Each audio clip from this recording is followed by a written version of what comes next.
Hello বন্ধু। তো কাম তো একটা হয়ে গেছে। স্বামী ভাইয়ের শালি তো স্বামী ভাইয়ের বাড়ি চলে যাচ্ছে। আরে কোষ কি বন্ধু, কোনটি আছো? তাড়াতাড়ি স্বামী ভাইয়ের বাড়িতে আয়, আমি সামনে দাঁড়ায় আছি। তুই ওখানে থাক, আমি তাড়াতাড়ি আসিচ্ছি। মেয়েটাকে আজকে পোটানেই লাগবে। দোস্ত ইচ্ছা বলে চ স্বামী ভাইয়ের বাড়িতে যাই। আরে এইমাত্র আসলো, চ তাড়াতাড়ি। ঠিক মতো পড়াশোনা করতে হবে, ছেলে টেলে দেখে বিয়ে শাদী আর দেওয়া হবে না তোমার। হ্যাঁ ভাইয়া, পড়াশোনা ভালোই চলছে। কিরে এই অসময় তোরা এখানে কেন? কি আছে তোরে বুঝলাম না। মেলা দিন ধরে আসা হয় না ভাইয়া, তাই জন্য তোমার একটু ঘুরতে আসলাম। বস তাহলে, গল্প করি একটু, বস বস একটু বস, তাহলে গল্প টল্প করি অনেকদিন পর।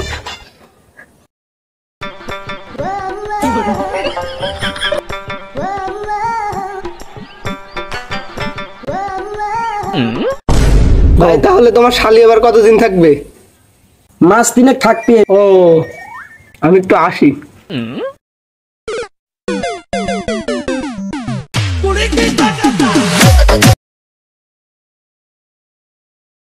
কি ব্যাপার, আলাস গেল কোনটি হুট করে?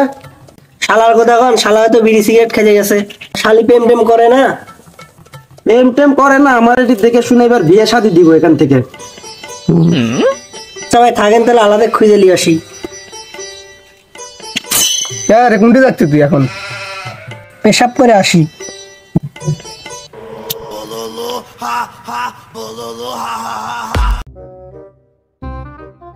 কিরে কোনটা ছিল? মুইতে গেছিল। রাব্বি আবার কোনটি গেল? তুই আসলু আর রাব্বি আবার চলে গেল। উনিও তো মুইতে গেল, কেবল দেখাইলো। আমাকে কি গল্প হচ্ছে এত? আমার শালিক যদি বিয়ে দাও, আমার বাড়ি থেকে তো মেয়ে খুঁজতেছে, আমার সাথেই বিয়ে দাও। শালা কতটা করলু কি তুই? তুই বিয়ে করবো মানে আমি বিয়ে করবো। তুই বিয়ে করবো মানে আমি বিয়ে করবো। তুই ফাইজলামো মানিস না, তুই বেশি বাইরে গেছিস না, বন্ধুত্ব মধ্যে নষ্ট হয়ে যাবি। এ তোরা থাম থাম, দাঁড়া আগে দেখিচ্ছি, আগে শুন আমার কথা পুরাপুরি শুন। তুমি কোনো কথাই করো না তো ভাই, বন্ধুত্ব তোর কথা নষ্ট হয়ে যাবি। তারপরেও তোমার শালিকে আমার সাথে বিয়ে দেওয়া লাগবে তোমার। আগে আগে নিজের মধ্যে ঝামেলা করিস না, আমার কথাটা আগে শুন। আমার শালির এর আগে এক জায়গায় বিয়েও ছিল। সমস্যা হচ্ছে আমার শালি রাতে করে বিছানায় পেশাব করে, এর আগে স্বামীর সাথে এজন্য সারা আরা হয়ে গেছে। শালা তুই বলে বিয়ে করবো কর, তুই বন্ধুত্ব আর নষ্ট করলাম না। আমি আর বিয়ে করবো না ভাই, এখানে বন্ধুত্ব নষ্ট করবো না ভাই, থাকেন। আল্লাহরা বিয়ে করবো বলে চলে গেল কে? বিয়ে কর, আমার শালিক বিয়ে কর।